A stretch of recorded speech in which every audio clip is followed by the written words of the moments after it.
Hola, estamos hoy con un nuevo tema que queremos compartir con ustedes, habiendo visto la relación que hay entre el fuego y el amor de Dios, de cómo éste busca salvarnos del fuego y la ira de Dios.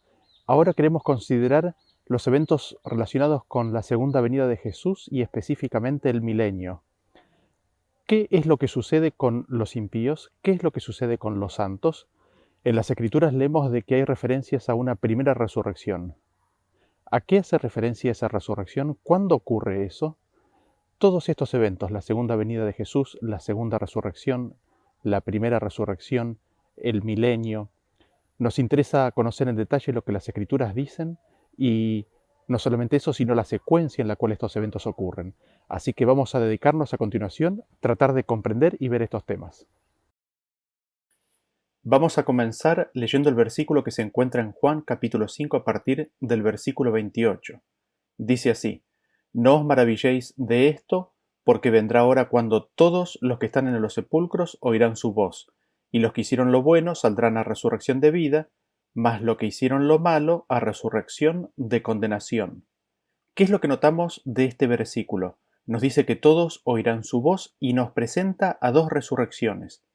Hay una resurrección de los que hicieron lo bueno, es una resurrección a vida, y después hay una resurrección de los que hicieron lo malo, una resurrección a condenación. Y aquí están los dos caminos que hemos podido ver en distintas presentaciones que se le presentan al hombre, el camino del bien o el camino del mal, que llevan a dos destinos completamente diferentes. Uno es un destino de resurrección de vida y el otro es un destino de resurrección de condenación. Al respecto, leemos en Primera de Tesalonicenses capítulo 4 versículo 16, que nos dice así: Porque el Señor mismo con voz de mando, con voz de arcángel y con trompeta de Dios, descenderá del cielo, y los muertos en Cristo resucitarán primero. Este versículo nos dice que el Señor viene en su segunda venida y de que los muertos en Cristo resucitarán primero. Este punto es muy importante y nótenlo que es lo que nos está diciendo aquí Pablo. Son los muertos en Cristo los que resucitan en primer lugar. Los que hicieron lo bueno a la resurrección de vida son los que resucitan primero, y ellos son resucitados en su venida. Y de allí surge la consulta, ¿no? O la pregunta: ¿y qué pasa con los impíos?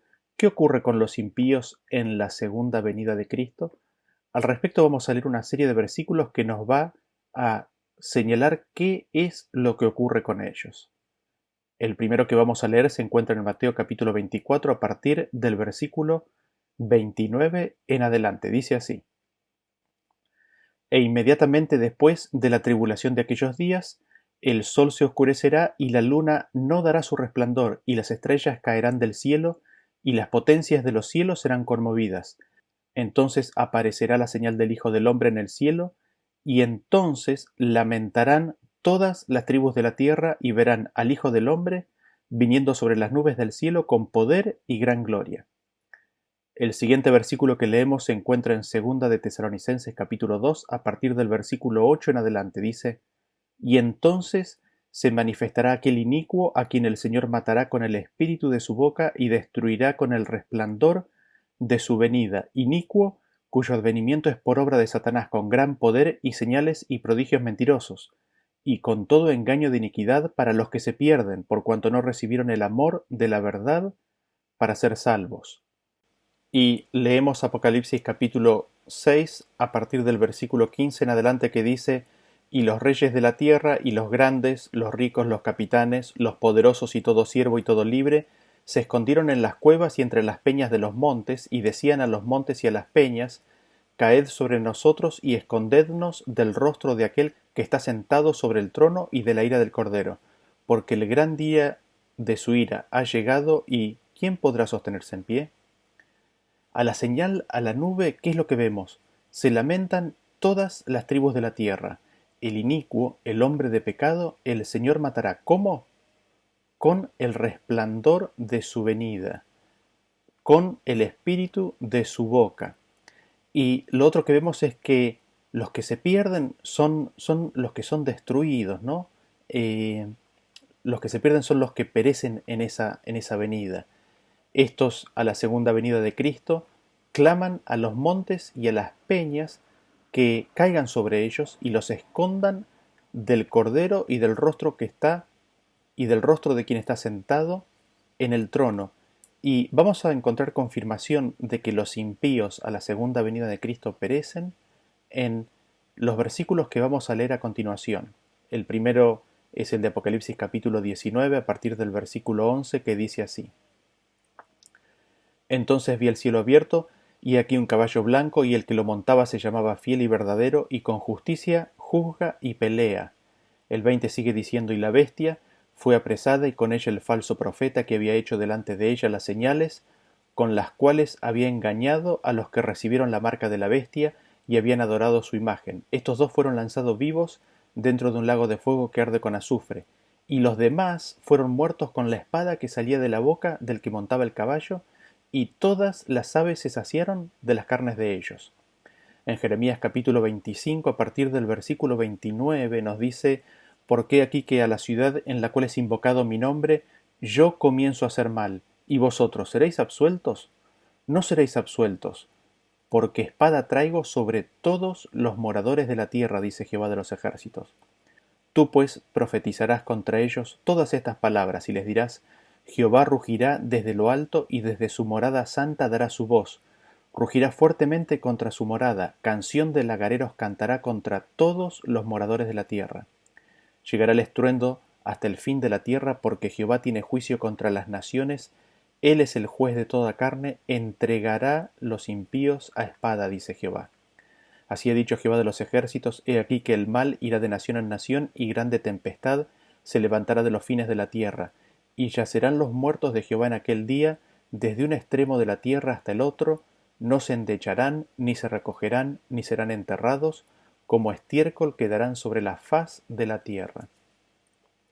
¿Qué es lo que vemos en estos versículos? Los que quedaron son muertos por la espada que sale de la boca del Señor. Su espada nosotros sabemos que es su palabra. Entonces, ¿qué sucede con los impíos? Vemos que el juicio comienza con la casa de Dios. La ciudad en la cual es invocado su nombre es el primero o es la primera en recibir la justa retribución de un Dios ofendido. Luego siguen todos los moradores de la tierra. ¿Y cómo es que Dios comienza a hacer mal? ¿Cómo es que mata con su espada?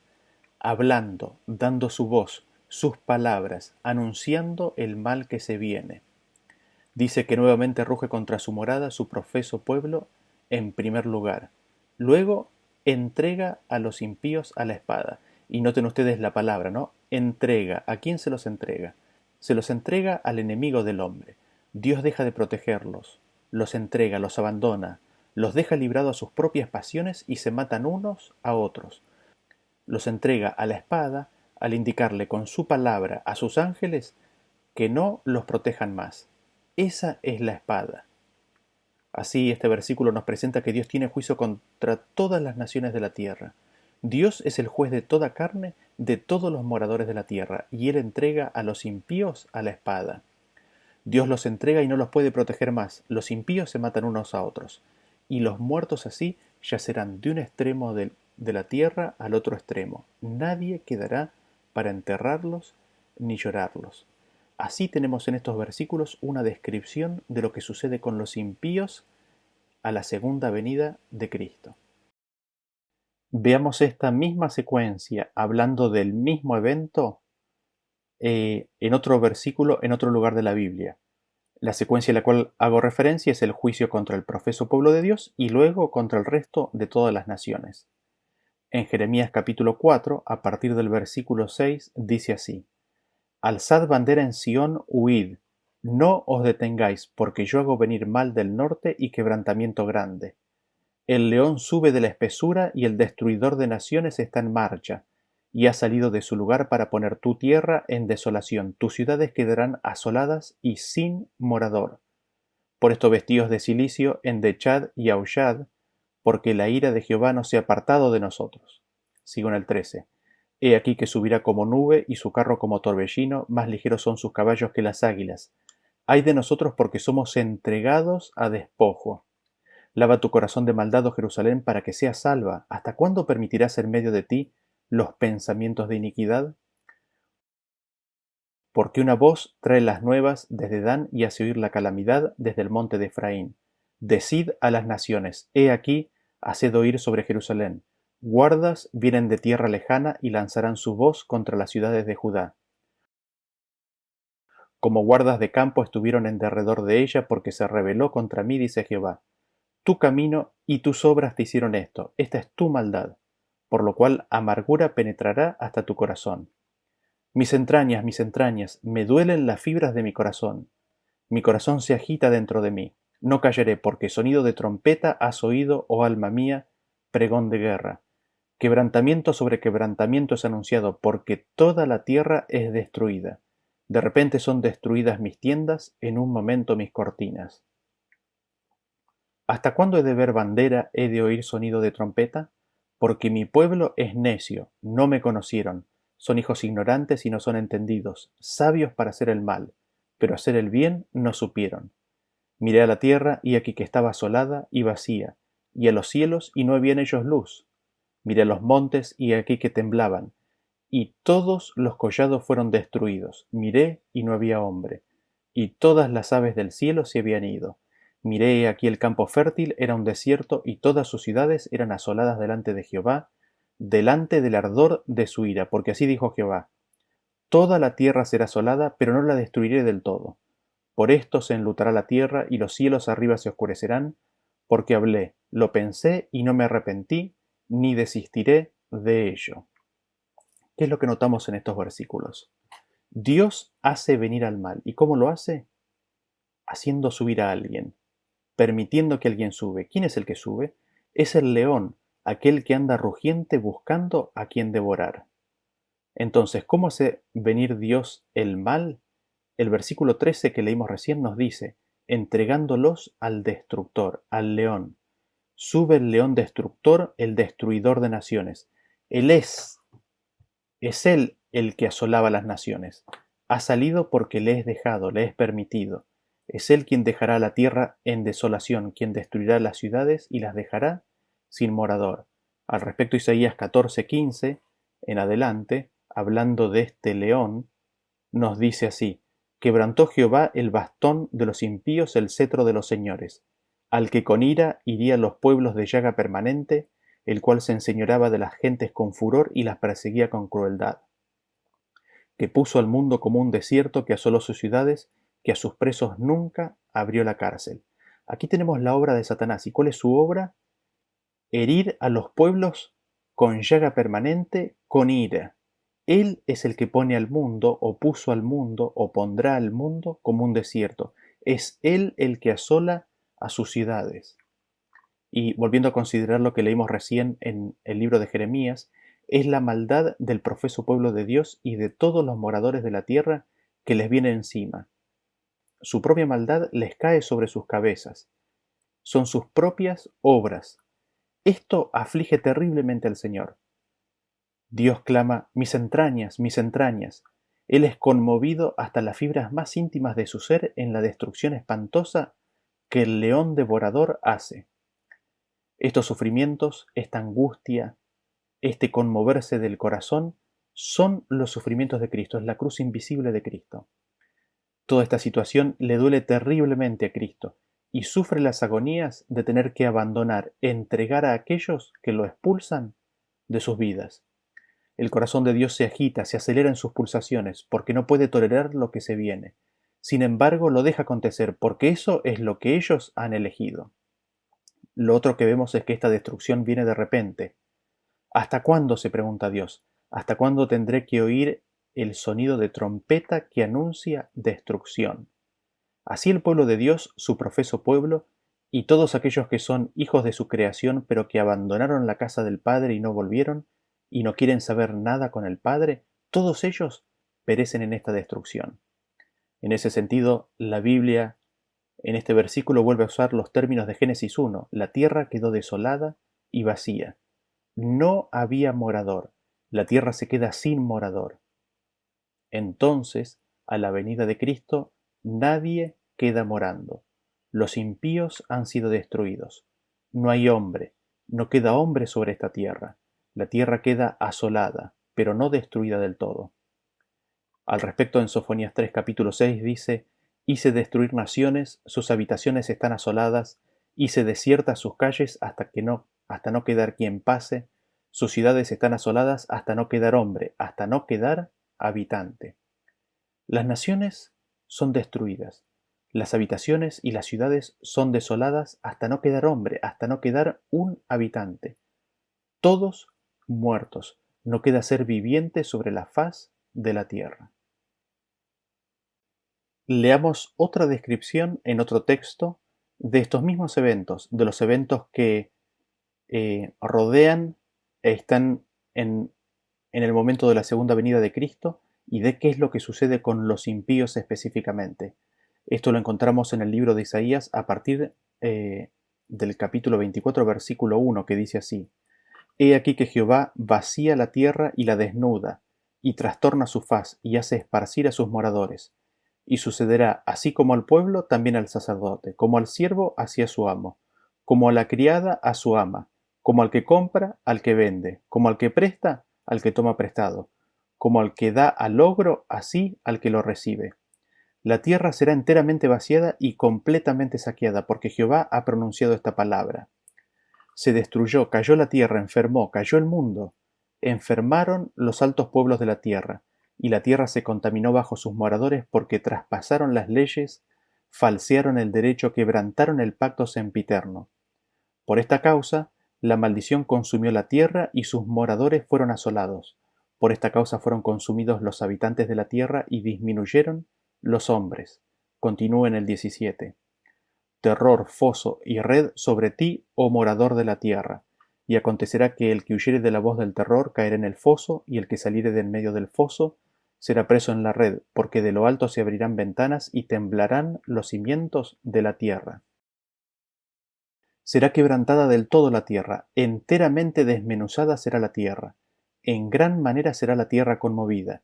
Temblará la tierra como un ebrio, y será removida como una choza, y se agravará sobre ella su pecado, y caerá, y nunca más se levantará. Acontecerá en aquel día que Jehová castigará al ejército de los cielos en lo alto, y a los reyes de la tierra sobre la tierra, y serán amontonados como se amontona a los encarcelados en mazmorra, y en prisión quedarán encerrados, y serán castigados después de muchos días. La luna se avergonzará, y el sol se confundirá, cuando Jehová de los ejércitos reine en el monte de Sión y en Jerusalén, y delante de sus ancianos sea glorioso. Noten ustedes lo que estos versículos nos describen. Nos dice que Jehová vacía la tierra, nos dice que la tierra será enteramente vaciada, completamente saqueada. Es decir, se queda sin morador. Y dice que Dios lo hace. ¿Cómo lo hace y por qué lo hace? Ya lo habíamos leído antes.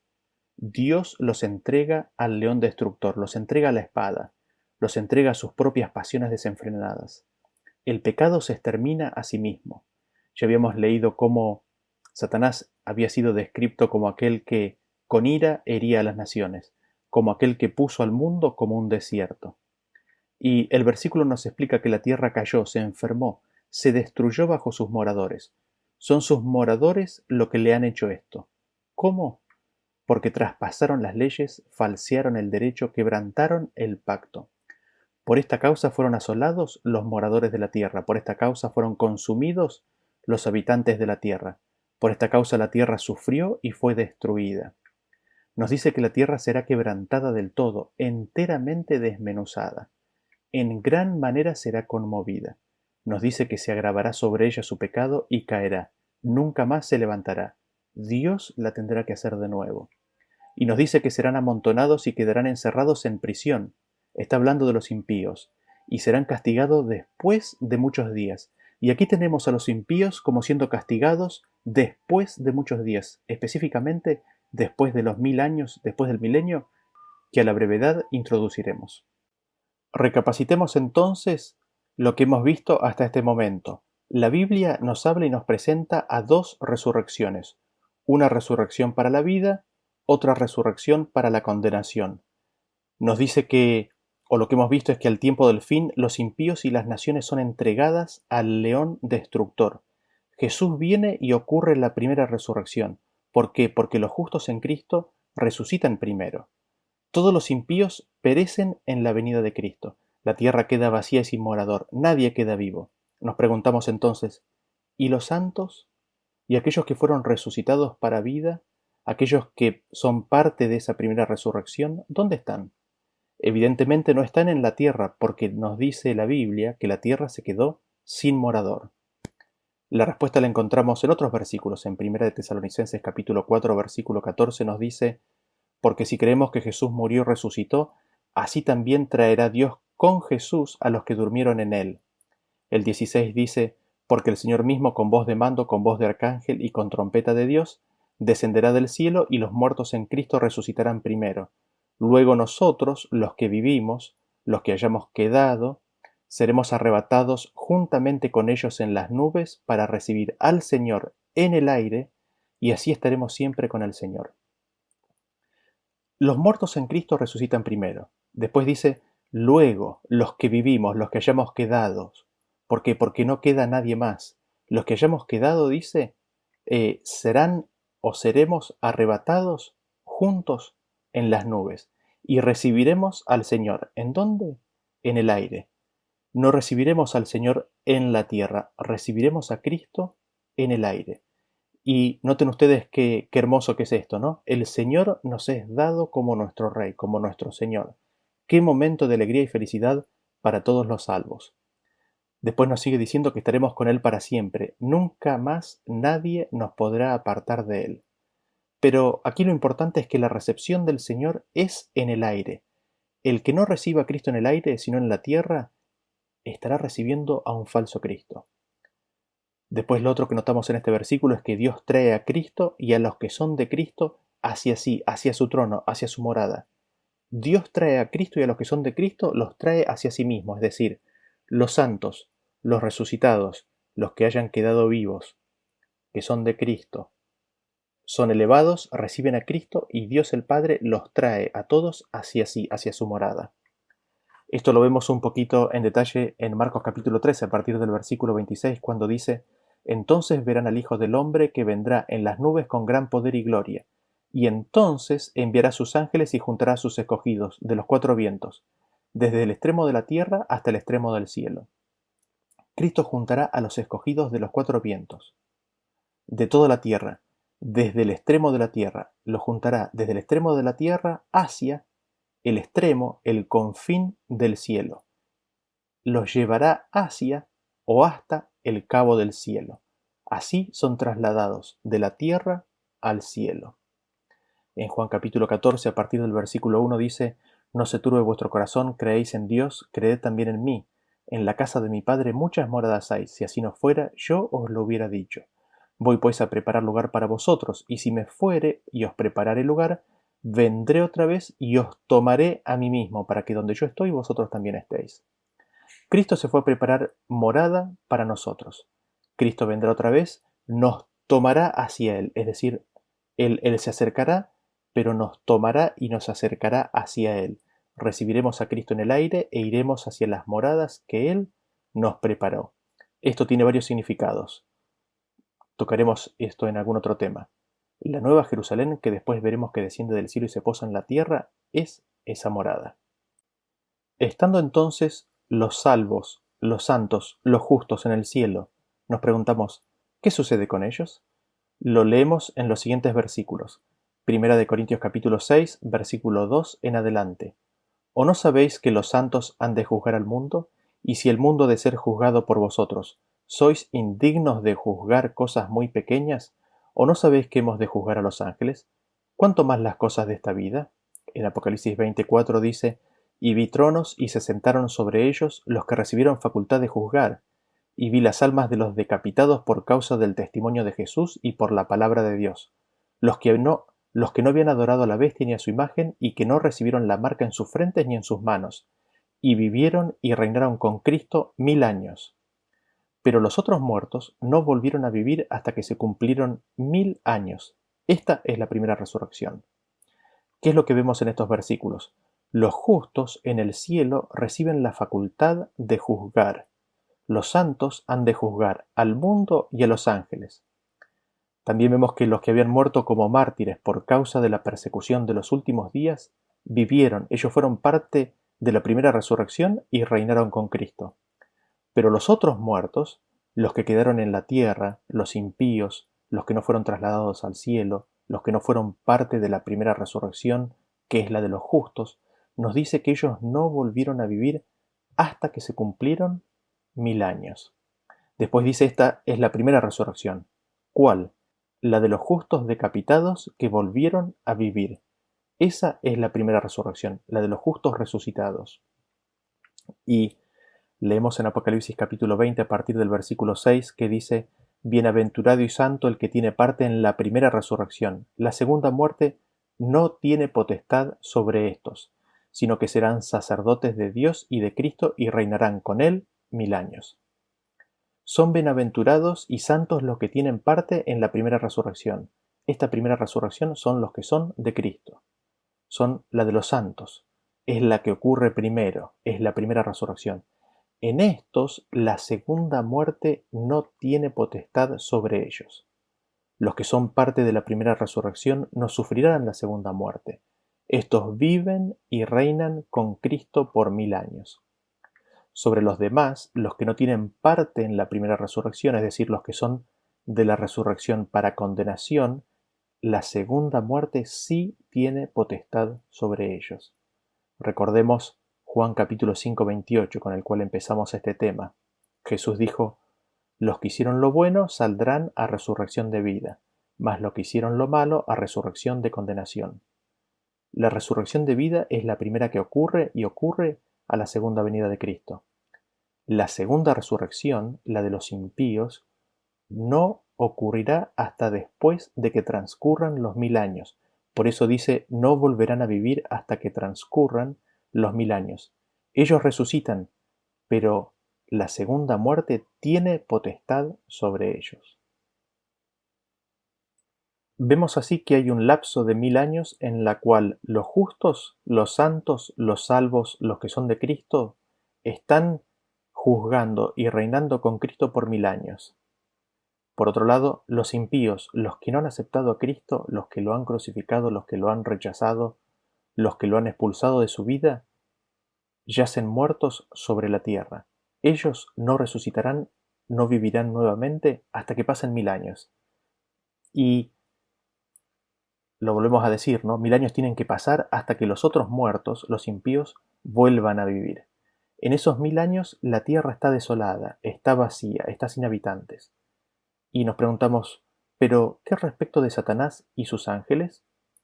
En Apocalipsis capítulo 20, versículo 1 nos dice que vi a un ángel que descendía del cielo con la llave del abismo y una gran cadena en la mano, y prendió al dragón, la serpiente antigua que es el diablo y Satanás, y lo ató por 1000 años, y lo arrojó al abismo y lo encerró, y puso su sello sobre él para que no engañase más a las naciones hasta que fuesen cumplidos 1000 años, y después de esto debe ser desatado por un poco de tiempo. Vemos que el diablo, Satanás, es prendido, es atado. Con una cadena es prendido y es atado. Ya no puede engañar más a las naciones. Noten cómo está vinculado estos dos elementos, ¿no? El hecho de estar prendido y atado y el hecho de no poder engañar. ¿Por qué no puede engañar? Porque todas las naciones han sido destruidas. Porque no queda morador sobre la tierra, porque no hay habitante.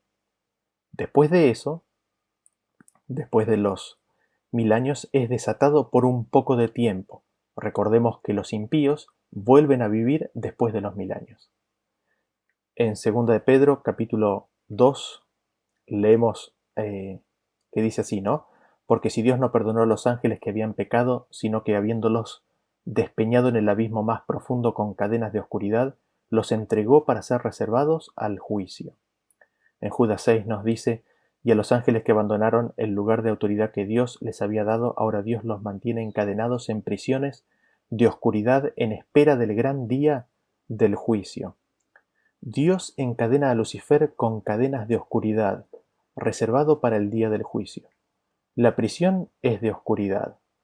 Dios es luz, no hay nada de Dios en esa habitación de Lucifer y sus ángeles. Ellos están en cadenas de oscuridad, presos de su propia oscuridad. ¿Y qué es esa oscuridad?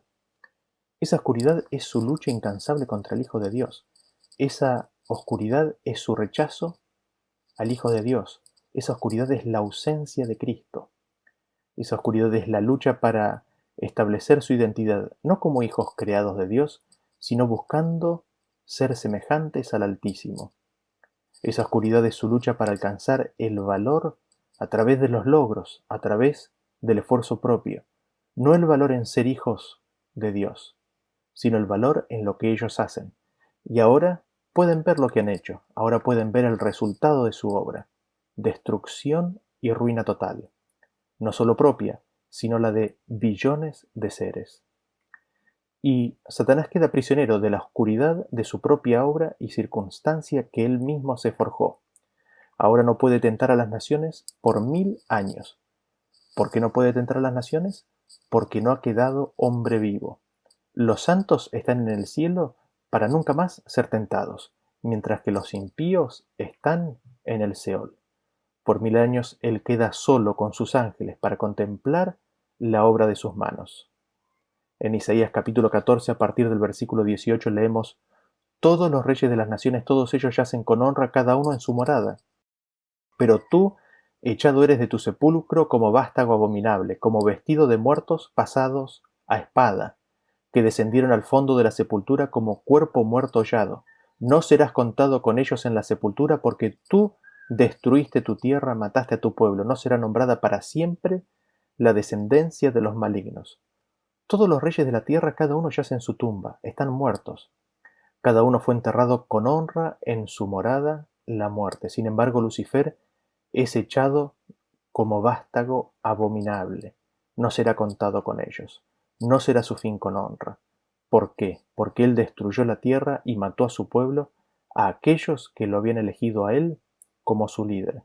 En Salmos capítulo 84, versículo 10 nos dice: Porque mejor es un día en tus atrios que 1000 fuera de ellos. Escogería estar a la puerta de la casa de mi Dios que habitar en las moradas de maldad. Así vemos que 1000 días fuera de los atrios del templo de Dios son moradas de maldad. Es estar en la morada de maldad. Los justos estarán en el templo de Dios, mientras que los impíos, muertos en sus tumbas, estarán en sus moradas de maldad. Así 1000 años pasan, los justos de todas las generaciones juzgando y reinando con Cristo en el cielo, los impíos muertos en la tierra, Satanás y los ángeles malos encadenados en prisiones de oscuridad, atrapados por las circunstancias que ellos mismos se forjaron. No pueden engañar a nadie más. Los 1000 años se abren o comienzan con el pacto de Dios y la primera resurrección, que es la de los justos, y los 1000 años concluyen o terminan con la segunda resurrección, que es la de los impíos.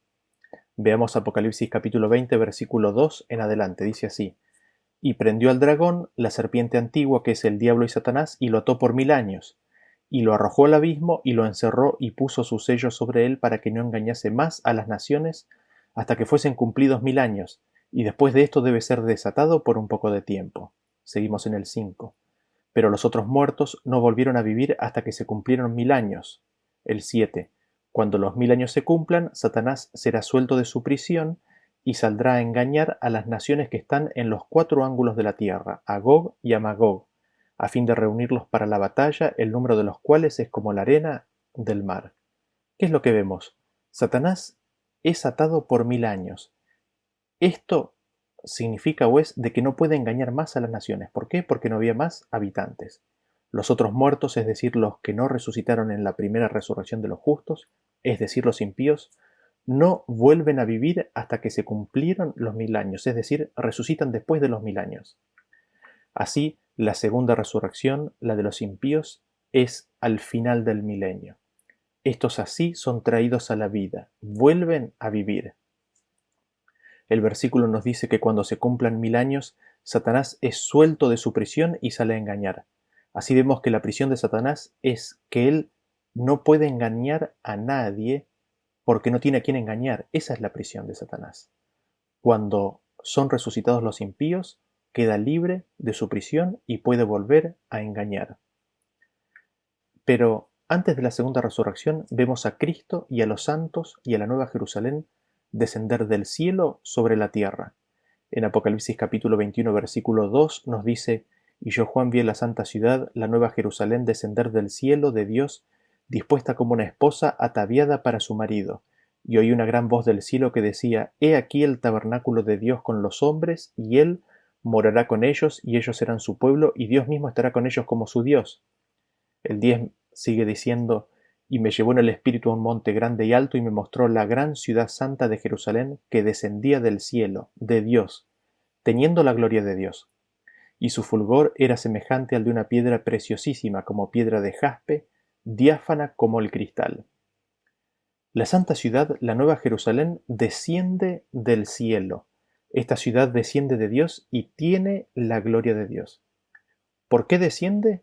Porque estaba en el cielo y será asentada en la tierra. Es el tabernáculo de Dios, y Dios morará con los hombres. Los hombres serán su pueblo y Dios será su Dios, dándose así el cumplimiento final de la promesa del pacto eterno. Pero, ¿qué más es la Nueva Jerusalén? En Hebreos capítulo 12, a partir del versículo 22, leemos lo siguiente: Sino que os habéis acercado al monte de Sión, a la ciudad del Dios vivo, Jerusalén la celestial, a la compañía de muchos millares de ángeles, a la congregación de los primogénitos que están inscritos en los cielos, a Dios el juez de todos, a los espíritus de los justos hechos perfectos, a Jesús el mediador del nuevo pacto, y a la sangre rociada que habla mejor que la de Abel. La Nueva Jerusalén es el monte de Sión, es la ciudad del Dios vivo, es la Jerusalén celestial. Ella es el lugar y por lo tanto simboliza ¿a quiénes? A la compañía de muchos millares de ángeles, a la congregación de los primogénitos que están inscriptos en los cielos, a Dios el juez de todos, a los espíritus de los justos hechos perfectos, a Jesús el mediador del nuevo pacto. Así vemos que en el descenso de la Nueva Jerusalén todos ellos descienden del cielo y se posan sobre la tierra al final del milenio. Esto lo encontramos descrito en Zacarías capítulo 14 a partir del versículo 3. Del versículo 1 al 2 se nos presenta la situación de Jerusalén siendo asolada justo antes de la segunda venida de Cristo. Por eso en el 3 comienza diciendo: Después saldrá Jehová y peleará contra aquellas naciones, como peleó en el día de la batalla, y se afirmarán sus pies en aquel día sobre el monte de los olivos, que está enfrente de Jerusalén al oriente, y el monte de los olivos se partirá por en medio hacia el oriente y hacia el occidente, haciendo un valle muy grande, y la mitad del monte se apartará hacia el norte y la otra mitad hacia el sur. Después del milenio, dice que Dios peleará contra todas las naciones, y eso lo vamos a ver, lo vamos a introducir en más detalle en el próximo de los próximos temas. ¿Cuál será la forma de pelear? ¿Cómo es que Dios pelea contra todas ellas? Lo veremos más adelante. Pero vemos que Jehová, Cristo, desciende del cielo y por primera vez desde que ascendió hace casi 2000 años, sus pies se posan sobre la tierra. ¿En dónde se posan? Sobre el monte de las olivas. ¿Y qué le sucede? ¿Qué le pasa al monte de las olivas? Dice que se parte al medio, una mitad hacia el oriente, la otra mitad hacia el occidente. Se hace un valle gigantesco y es sobre ese valle que se posa la Nueva Jerusalén. Sobre ese valle se posa la ciudad que desciende del cielo. Lo que sucede después de esto lo vemos en el próximo tema. Los espero, que Dios los bendiga y nos vemos en la próxima presentación. Hasta luego.